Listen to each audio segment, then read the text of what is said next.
Hi everyone.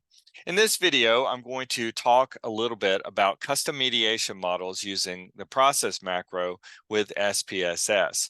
So if you have any familiarity with the process macro, you'll know that it includes a number of built-in templates for carrying out various types of moderation mediation or moderated mediation analyses. However, it may be the case in certain situations that you find when you're carrying out your research that the model that you're thinking about testing does not fit very well with some of the templates or with any of the templates that are provided. So there are features associated with the process macro that allow you to customize your models for testing, but that does involve knowing something about the process syntax. And so that's really what we're going to be focusing on in this particular video. So before I get started, I do want to mention that underneath the video description, you'll find a link to the SPSS data file I'll be working from in this presentation.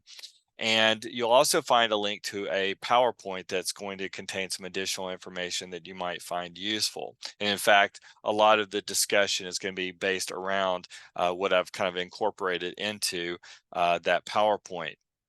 So as we go through, I'm going to be focusing mainly on the strategy for setting up and testing these customized models. So we're not going to be focusing in on interpretation or anything like that. We're mainly going to be focusing in on the problem of generating your output associated with different models. So let's go ahead and get started. And we'll begin with this conceptual model right here. And just really quickly too, the variables that you see in here and the data that we're going to be working from is actually associated with this article right here, Prediction of Intention to Continue Sport in Athlete Students, a Self-Determination Theory Approach. So I was able to acquire the data from the Plus One website. And so we're going to be using that. But the analyses that we're going to be carrying out are not those that the authors carried out. You'll see there will be some similarities, of course, since we're using the same variables and whatnot. But we're not going to be replicating the author's analyses. So getting back to our first conceptual model that we're going to be testing, you'll see that we have task orientation serving as having a direct effect on autonomous motivation and controlled motivation, and then and also intention to continue with sport. Then you also have direct effects of autonomous motivation, controlled motivation on intention to continue sport. So we'll just kind of begin just by quickly generating our output using the drop-down menu system with the process macro. And then what we'll do is we'll go in and generate the same output using the process syntax. And so we'll start off with kind of a model 4, if you will, in terms of generating our output. But then I'm going to pivot off of that and introduce you to the concept of the B matrix, which then allows us to sort of utilize that concept in later demonstrations. So let's say that we want to test that particular model using just a drop-down menu system. So all we would need to do is go to Analyze, Regression, go down to Process right here. We would set the model number to 4. We'll move the intention to continue variable. That's the this variable right here to the Y variable box. We'll move task to the X box, and we'll move the autonomous motivation and controlled motivation variables to the mediators box. And then if we click on options right here, we'll just go ahead and select a couple of these. We'll select standardized effects right there, and actually we'll just kind of stick with that. So we'll click on continue and then on OK to generate our output. So, and by the way, under that menu system, the default, you'll notice that one aspect of carrying out our analysis is that we use bootstrapping in order to generate confidence intervals for indirect effects. And we use those bootstrap confidence intervals for testing those indirect effects. And so really quickly, I guess I should have mentioned this just a second ago, but over here you've got options for confidence intervals. The default is 95% confidence intervals.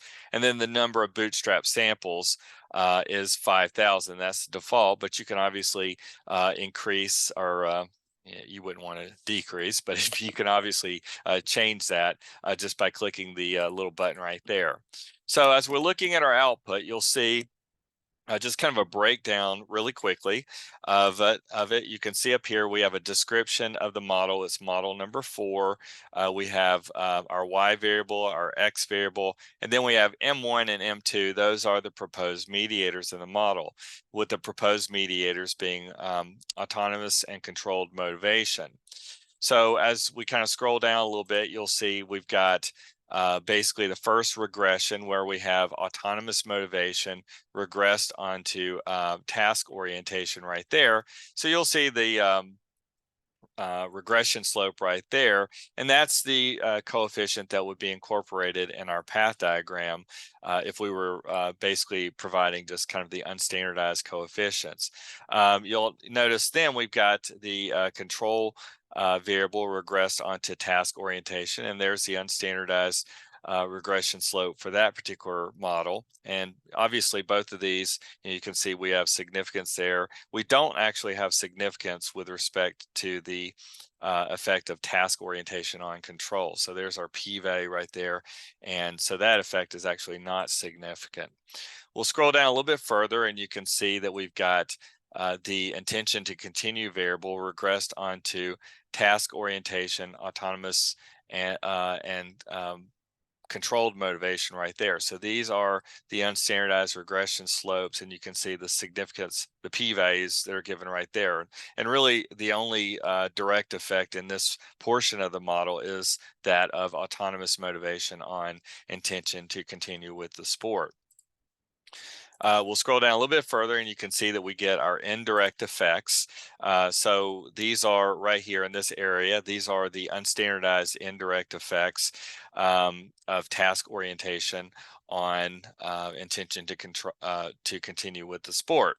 So these two effects right here for autonomous and controlled motivation, these coefficients right there, those are basically specific indirect effects. So that's basically following the tracing from task orientation to intention to continue with the sport by way of the autonomous motivation mediator, and then also the controlled motivation mediator. And then up here, the total, we have the total indirect effect, which is basically just the sum of the two specific indirect effects.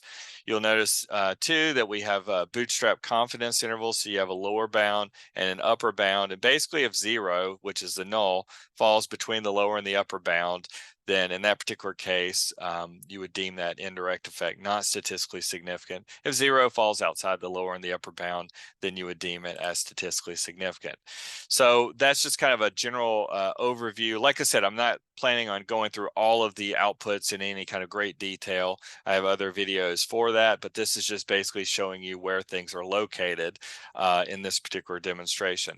The other thing too, you've got standardized coefficients. So if you wanted kind of beta coefficients, if you will, in your model, you could use these values right here. So because we clicked on standardized coefficients, and then if we scroll down a little bit further, you'll see in that that third model we have our standardized coefficients right there. And then if we look in our output down below, you've got the completely standardized indirect effects in this area right here. Okay, so that's basically just really quickly going through our output generated using the drop-down menu system. So next what we're going to do is we are going to make the same model specifications but using the process syntax. And we'll start out with just a very basic, of really the easier syntax, and then we'll proceed into using the B matrix, which is a little bit more convoluted, but in order to specify more complex models, or models that are not really fitting with an existing template, you're going to need to know how to do that. So the next thing we'll do is talk briefly about the process syntax. So where do you get it? Basically, when you go to the website to download the process macro, it downloads as a zip folder right here. So this is, I have it saved on my computer right here. This is the actual zip folder, and if you right click and you open it up, go under, there's Windows Explorer right there, you'll see that we've got process for SPSS. If you double click in here, you'll see that up here, this is actually where the custom dialog builder is. So you can use that if you to build, to create that dialog box I was just using. But we're mainly going to be working with this syntax file right here. So I've actually gone ahead and saved it under a different folder, basically the folder where my data is. So I'm going to kind of click on out of here and go back to our data set. And we'll go under File, Open, and we'll click on Syntax right there. And this is the process syntax that was in that zip folder. So I'll click on Open right here. And the first thing that you have to do, you cannot use the process syntax until the macro is activated. I cannot stress this enough. If you try to start using the syntax before you activate the macro, it's not going to work. You're going to get error messages. So to activate the macro, it's really simple. Just right click, click on Run All. And so at this point, it's going through and running everything. That syntax has now activated the macro. You'll see right here, it says process is now ready for use. And just so you know, if you are using R, you basically are having to do very much the same thing, which is you have to activate the macro before you can actually use it. So now we are going to, I'm just going to go ahead and go to File, New, and create a new syntax file. I'll just open this up. And this is where I'm going to type in the process code in order to run my analysis. So really quickly, this is just kind of a breakdown of the aspects of the code that we're going to be working from. So as you can see right here, this is just kind of the code. It starts off with the process command. Okay, then you type in your consequent variable, which is your y variable. You set y equal to the name of your outcome variable, if you will. So that's the consequent. So in our model, the intention to continue variable right here in the data set, the name is CONTIN. So that's why you have that given right here. Then you've got a forward slash, and then you follow it up with X equals the name of the antecedent variable. So the antecedent variable is task orientation. In our data set, the variable name is task. Then we follow it up with a forward slash, then M equals, and then the name or the names of our mediators, our proposed mediators. So we had autonomous motivation and controlled motivation right here. So in the data set, these are the names of those two mediators, or those two variables in our data set there. So then we have a forward slash followed by CONF. I'm setting that equal to 95. You don't actually have to use that particular option right there. It will default with a 95% confidence interval approach. But if you wanted to change that, you can certainly use that option and then change the value that would be given right here. Then a forward slash, then boot, set that equal to 5,000. If you wanted to change this, you could easily do so. Just to change the number of bootstrap samples, just change the value that you have right here. Then we have another forward slash. So you can see right here that we're, for each option, we have a forward slash. For each pair of options, we're kind of have a forward slash between them. So then I've got stand equals 1. That's to generate the standardized regression coefficients and the completely standardized indirect effects that I was referring to just a few minutes ago. Then we have a forward slash, and then we have seed equals. Now, by default, when you run a process, if you don't specify a certain seed number, by default, process is going to use a random seed to kind of get the ball rolling with respect to the bootstrapping process.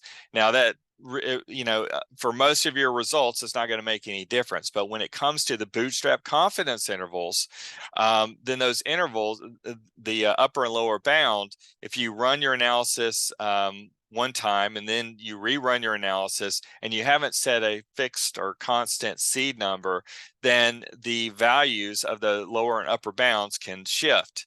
Okay, and so a lot of times it doesn't make that much of a practical difference, but sometimes it can make a bit of difference. So if you wanted to reproduce your results later, let's say 2 months from now you want to rerun your analysis. Let's say you've lost your output or whatever and you want to rerun your analysis, and if you just use a random seed, then the confidence interval may look different from what you had before. So if you use a seed number, specify that up front, then if you use that from one analysis to the other analysis, just kind of repeating the same analysis, and you'll get the same confidence intervals. So here I'm just kind of using just kind of a 1, 2, 3, 4, 5 as a seed number right there. Then I have /, and then we are setting this for model equals 4. Notice that at the very end, make sure that there is your period when you run your analysis. So now let's go ahead and type this in and run this analysis. Okay, so here we are back in our open syntax box, and I'll type in process y equals CONTIN /x equals task /m equals AUTON right there, and then space control. So those are our two mediators. /CONF equals 95. /boot equals 5,000. /stand equals 1. /seed equals 1, 2, 3, 4, 5. /model equals 4, period. So at this point, if I highlight this and click on the green button, then it'll take a second, but it should generate the same results as what we just did using the drop-down menu system. So you can see we'll scroll down through here, and basically everything is exactly the same as before, except probably because we, when we used to draw the custom dialog box, it used a random seed instead of the seed of 1, 2, 3, 4, 5. So the bootstrap confidence intervals in terms of the upper and lower bounds might be a little bit different. Okay, so that's obviously the very easy approach to running the analysis using the process syntax, where you specify the model up front. But now we're going to rerun the analysis using the B matrix, and we're basically going to reproduce the same analysis using this B matrix. And ordinarily, I would just say use model 4 and let that be it. But this is a good opportunity to learn more about the B matrix in the context of this particular example. So that's why we're going to pivot off of that. Okay, so this is just kind of talking a little bit about sort of the general principles behind all this, and how I would conceptualize sort of setting up your strategy. So as you can see right here, we've got our basic model. I just kind of removed the variable names, but we have our X, we have our two M's, so M1, M2 right here, and then we have Y right here. So this is just a basic parallel mediation model. So as you're looking at this, what we're going to need to do is to specify which parameters are being estimated within our model and which ones are going to be basically fixed to 0. Okay, so we have to kind of think about parameters as being either estimated or not estimated, and we're going to set up a matrix to do this.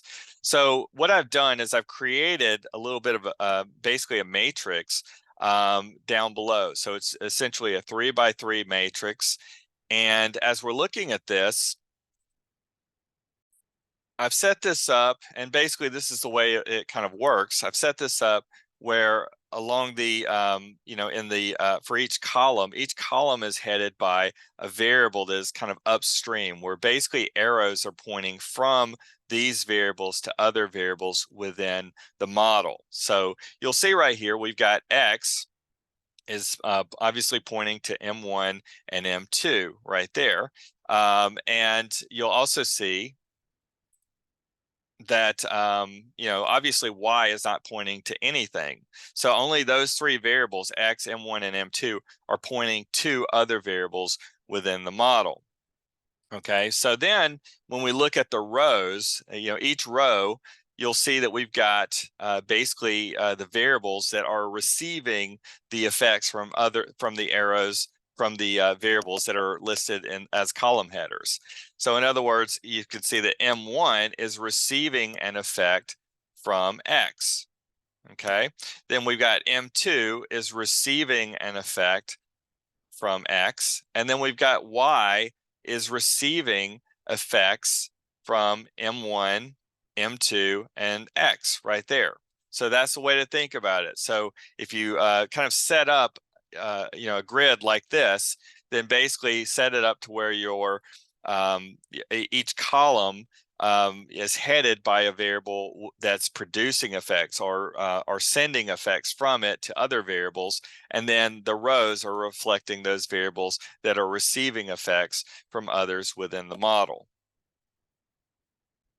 Now, the other thing to point out too is, as we're looking at this, you can see that M1, we've got M1 to M1. So if you look at this first row and the second column right there, you'll notice I have a little bit of a dash right there. This is just basically, we're not going to be using a 1 or a 0 to specify any effect, because M1 is not going to be kind of predicting M1 or anything of that nature. So we're not going to be including that.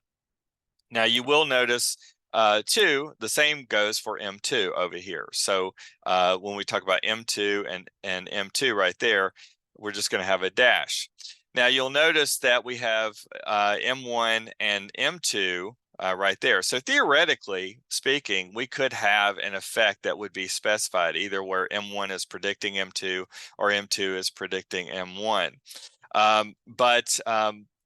So you'll see that the combination right there, we have M1 and M2 right there. I've got kind of an open cell right here, and that's where we're going to put a value of either 0 or 1, just depending on whether we're estimating that particular parameter.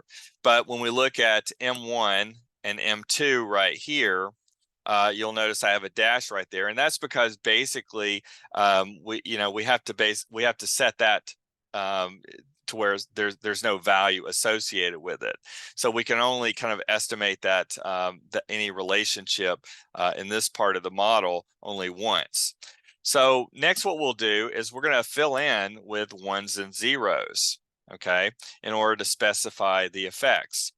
So what that basically translates into is, a 1 is reflecting an estimated parameter, and a 0 is reflecting a parameter that is not going to be estimated. So as we're looking at our matrix down here, you can see that I've gone ahead and placed 1s and 0s into it. So you'll see that first off, we've got X sending an effect to M1.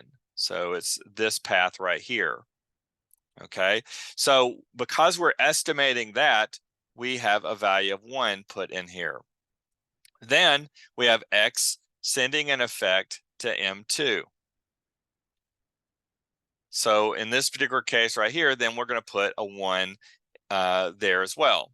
Then you'll see that we've got X sending an effect, a direct effect, to Y. So in this particular case right here, there it is, we'll be estimating that parameter. So we set that to 1. Now when we look at M1, well, M1 and to M1, like I said, we're not estimating any parameter there. That's why we have that slash or hyphen, if you will. But we are, in terms of the relationship between M1 and M2, this is a parallel mediation model, which basically just means that the effect of X on Y is being transmitted through M1 and M2 kind of simultaneously, if you will. We're not specifying any effect of M1 on M2 or M2 on M1. So because of that, any kind of relationship that might be theoretically between those two, we're actually fixing that effect to 0. And that's why we are fixing this right here, this value to 0. So in terms of an effect of M1 on M2, we set that to 0 right there. Then when we have M1, the effect being sent from M1 to Y, this right here, we are estimating that, so we're going to put a 1 right here. In terms of M2, we obviously are not sending an effect from M1 to M2, but because we've already specified that the relationship between those two variables is 0, we don't want to try to re-specify it. So again, that's going to be a hyphen right there, just kind of blocking it out. And then in terms of M2 to M2, again, kind of that dash or hyphen, if you will, just blocking that out. So we're only sending the effect from M2 to Y right here. So we're going to say we're going to give that a value, a code of 1. Okay, so we're estimating that parameter. So in terms of the parameters being estimated, you can see that the only value in our matrix says 0 concerns the relationship between M1 and M2. So we use the bmatrix option with our process syntax in order to specify those codes. Okay, so you'll see I've got bmatrix equals, and then I've got the values that are shown in the table that you see right here. Now, in terms of the values, just keep in mind that we're going row by row. So the first value that you see right here, that is reflecting this number right here. Now, because we have dashes for the next two columns, we don't do anything with those. But then we go to the next row, and then we have a 1 and a 0. So that's where we get 1 and 0 right here. Again, we have a dash right in the third column, so we don't do anything with that. We go to the third row, and we have 1, 1, and 1. So now we've got 1, 1, and 1 right there. And there you go. That's all there is to it.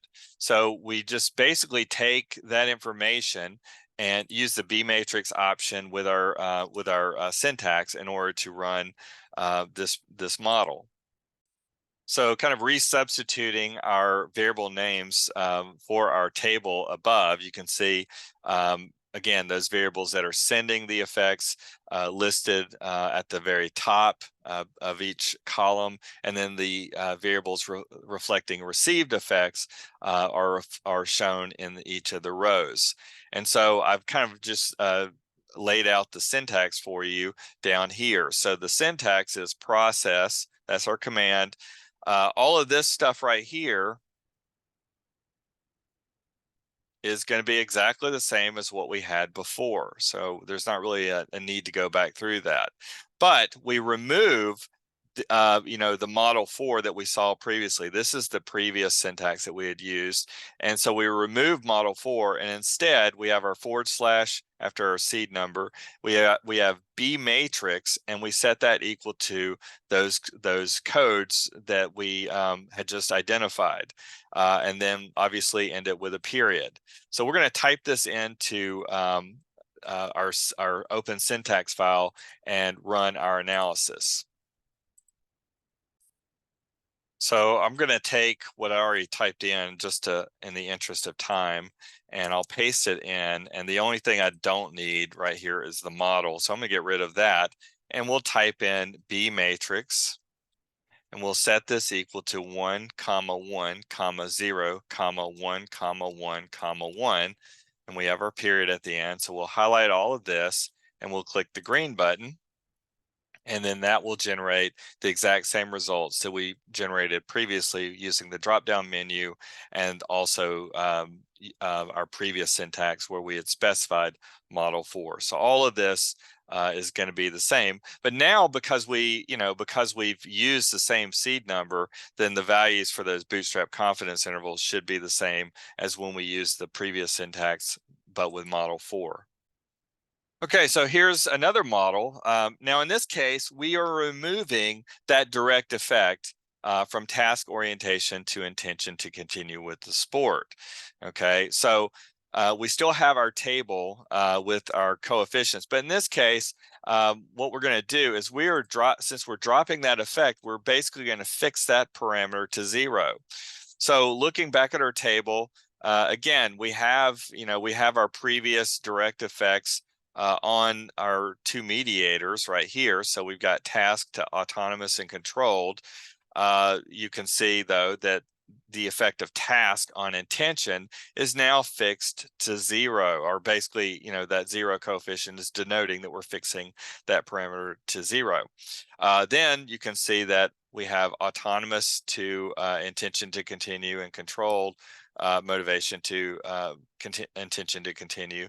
So autonomous to intention, we've got that coefficient at 1, controlled to intention with that coefficient value at 1, and then autonomous motivation and controlled motivation. Remember that was previously 0 because we are not specifying a relationship between these two variables right here. So that's why we're using that value. So down below, you can see that I've got the syntax laid out. So, basically it's the same syntax as what we had before, but in this case, we're going to have for a B matrix, we're going to have 1, 1, 0. So there's 1, 1, 0 right there, and then 0, 1, and 1, which is 0, 1, 1 right there. So let's go ahead and run this really quickly.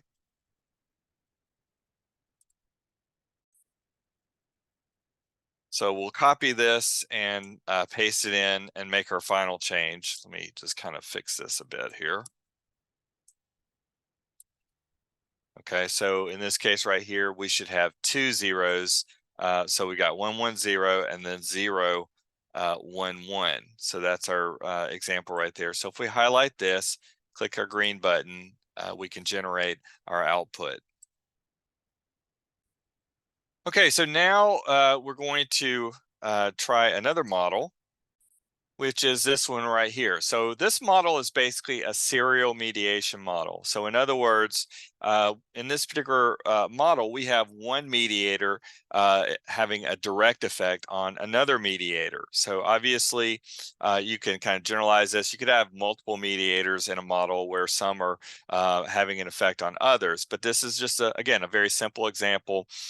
And so in this particular model, we have autonomous motivation having a direct effect on controlled motivation. So as you can see, it's reflected in this path right here. So this single-headed arrow.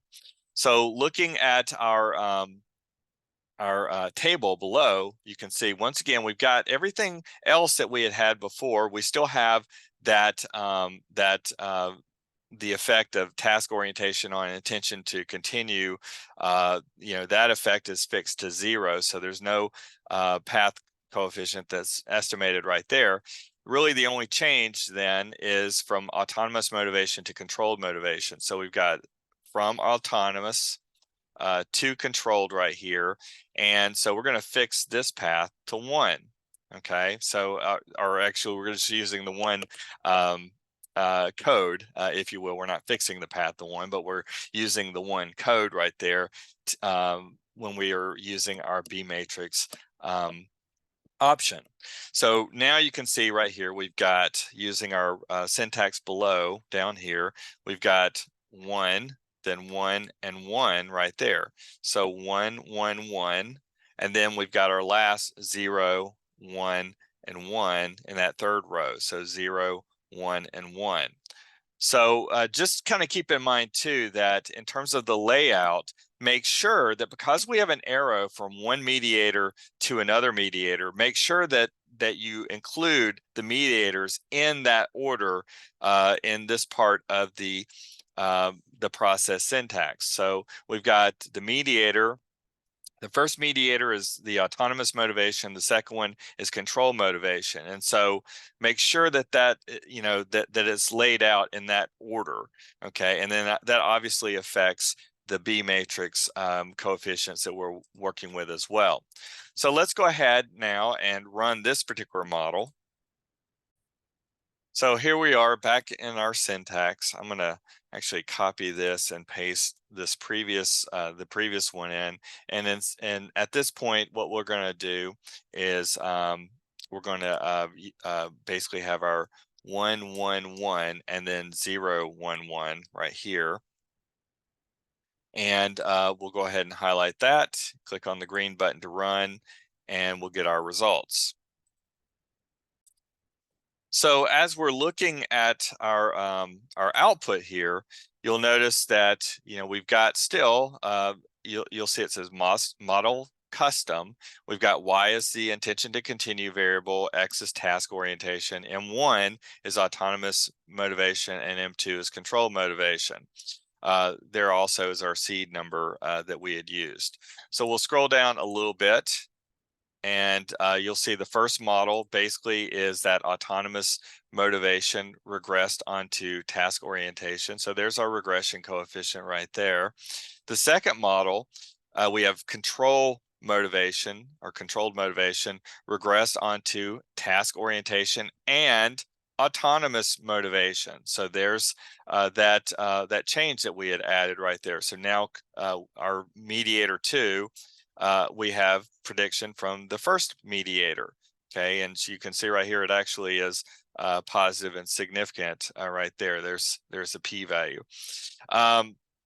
So then when we scroll down a little bit further, you'll see that we've got our outcome variable, which is the intention to continue variable right there, regressed onto autonomous motivation and controlled motivation. Again, because we have fixed the path from task orientation to intention to continue to 0, that parameter is not estimated for this particular model. So we'll scroll down a little bit further, and we'll look at our indirect effects. So we have our unstandardized indirect effects that are given right here. Now you'll notice that we have IND1, IND2, and IND3, and these are referenced down here. You can see the key for these down here where it says indirect effect key. So basically, because we added in the effect of one mediator on another mediator, it's not just as simple as looking at the effect of task orientation on intention to continue by way of the two parallel mediators, but now there's an additional mediation effect that is considered. So you'll see right here for the key, you'll see that for IND1, which we're referring to the specific indirect effect, the first one right here, we have the effect of task on autonomous motivation, which in turn affects intention to continue. Okay, so if we take the product of the coefficient of task on autonomous motivation and the coefficient for autonomous motivation on intention to continue, if we take the product of those path coefficients, then we get this value right here, and you can see that using our bootstrap confidence interval, that would be deemed as statistically significant. Then we have IND2 task key down here, or excuse me, IND2 with this key beginning with this indirect effect, starting with task orientation through controlled motivation to intention to continue. So that's the tracing from task orientation to intention to continue. So if we, you'll see right here, we've got the indirect effect as given by that, and you can see that this indirect effect would not be statistically significant using the bootstrap confidence interval. Then for the third indirect effect, which is labeled IND3, the tracing goes this way. We have an effect of task orientation on autonomous motivation on controlled motivation, and then controlled motivation on intention to continue. So in this particular case right here, instead of there being two path coefficients that are multiplied to produce an indirect effect, which is what we had seen with the first two indirect effects. In this case, there are actually three path coefficients or three direct effects that are multiplied in order to produce the overall indirect effect here. So this is the that specific indirect effect, and you can see that 0 falls between the lower and the upper bound, so that would not be statistically significant. Once again, the total indirect effect is basically going to be the sum of the specific indirect effects. And you can see that using the bootstrap confidence interval that is statistically significant. So in a nutshell, the total indirect effect is statistically significant, but among the specific indirect effects is only the specific indirect effect of task orientation on intention to continue by way of autonomous motivation. So let's say that we wanted to change the direction of the effect, in terms of the relationship between autonomous motivation and controlled motivation. So in this particular case, we have an arrow pointing from controlled motivation to autonomous motivation. Now, what this basically means then, if we're going to specify our model this way, then one of the things that we need to do when we get over here to where it says M equals, we need to specify controlled motivation first, followed by autonomous motivation. So that's the first thing that we need to do. And then what that's going to mean, though, is that in terms of the ordering of variables, along the columns and the rows, we need to kind of reorder the two mediators. So now we've got, we still have our task orientation variable heading the first column, but then we're going to have controlled motivation and autonomous motivation. Those are switching places from the positions that we had previously, and the same would go in terms of the rows themselves. So we've got controlled followed by autonomous. In terms of the actual coefficients, though, or the actual codes that we have in this table, they're going to be the same as what we had before. So we've got the effect of task orientation on controlled motivation. So task on controlled, that's a 1. Task on autonomous motivation, that's a code of 1. Then we have a task on intention, as we had before, that's a 0. For controlled, we have controlled pointing to autonomous motivation. So that effect is going to be a 1 right there. So it's this one right there. Then controlled to intention to continue. So it's this effect right here. That's given a 1. And then autonomous to intention to continue right there. That is also given a 1 right there. And remember that we have these dashes for the remaining parts of our table. So in terms of the B matrix, or when we're setting this up for B matrix, we have 1, which is for that first cell in row 1. Then we have 1, 1. So that's the next two ones that we have right here. Then we have 0, 1, and 1. So we have 0, 1, and 1 right there, followed by that period. So let's go ahead and generate our output for this analysis. So I'm going to highlight this, copy it, and paste it in. And really all I need to do at this point is just change the ordering of the two mediators. So I'm going to get rid of that, and we'll type in C. Let's see if I can get this down here. CONTROL and auton right there. So there it is. So that's just a reordering of the two mediators. We'll go ahead and click on our arrow key and generate our output.